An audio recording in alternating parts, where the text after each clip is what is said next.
Hi, இன்றைக்கான Bhagyalakshmi review பார்க்கலாம். ஈஸ்வரி மயங்கி விழுந்தவங்கள தூக்கிட்டு வந்து உட்கார வச்சு தண்ணி கொடுத்து பால் கொடுத்து அவங்களுக்கு மாத்திரை கொடுக்குறாரு கோபி. மாத்திரையை சாப்பிட்றாங்க. கோபி வந்து வெளில போகணுமா அப்படின்னு சொல்கிறாரு, கிச்சனுக்கு போகணுன்னு.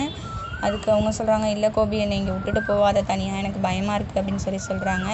ஏம்மா பயப்படுறீங்க அப்படின்னு சொல்லும்போது, இவங்க என்னை ஏதாவது பண்ணிடுவாங்க அப்படின்னு சொல்லும்போது அவங்க கேட்குறாங்க, நாங்கள் ஏதாவது பண்ணிவிடுவோமா, நாங்கள் என்ன கொலைக்காரங்களா அப்படின்லாம் சொல்லி கேட்குறாங்க. ராதிகா சொல்கிறாங்க, என்ன கோபி இப்படியெல்லாம் அவங்க அம்மா பேசுகிறாங்க அப்படின்னு சொல்லி கேட்குறாங்க. சரி விட, உங்களுக்கு உடம்பு சரியில்லைல்ல அப்படின்னு சொல்கிறாரு. சொல்லிவிட்டு அவர் போயிடுறாரு. ராதிகா அம்மா வந்து ராதிகாவுக்காக ஆப்பிள் கட் பண்ணி வச்சுருக்காங்க. அதை ஈஸ்வரி வந்து எடுத்து சாப்பிட்டுறாங்க.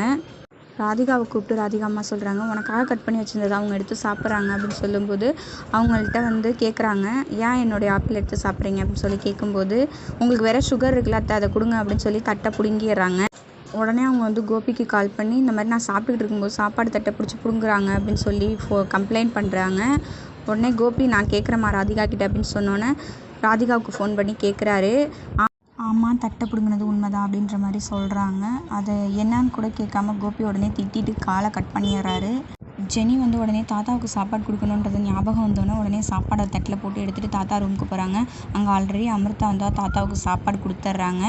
இதை பார்த்தோன்னே ஜெனிக்கு வந்து கொஞ்சம் கோவமாயிடுது. அப்படியே அவங்க போயிடுறாங்க. அப்புறம் ஜெனியை சமாதானப்படுத்துறதுக்காக அமிர்தா வர்றாங்க.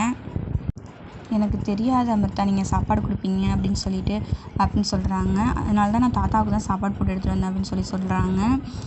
இல்லை ஜெனி, நான் தாத்தாவுக்கு நீங்கள் கொடுப்பீங்கன்னு தெரிஞ்சிருந்தா நான் வந்து கொடுத்துருக்க மாட்டேன், நீங்கள் என்கிட்ட கேட்டிருக்கலாம்ல அப்படின்னு சொல்கிறாங்க.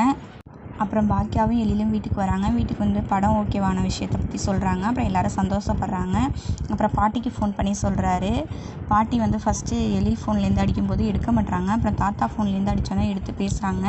அப்புறமா படம் ஓகே ஆகிடுச்சு அப்படின்னு சொன்னோன்னே அவங்க சந்தோஷப்படுறாங்க. ஆனால் எழில்கிட்ட அதை காமிச்சிக்க மாட்டாங்க. எழில் கேட்குறாரு, உங்களுக்கு சந்தோஷம் தானே பாட்டி அப்படின்னு சொல்லி கேட்கும்போது, சந்தோஷம்தான், நீ குழந்தை பெற்றுக்கிட்டா இன்னும் சந்தோஷமாக இருக்கும் அப்படின்ற மாதிரி சொல்கிறாங்க. அப்புறம் இதோட இந்த ப்ரோமோ முடியுது. Thank you for watch.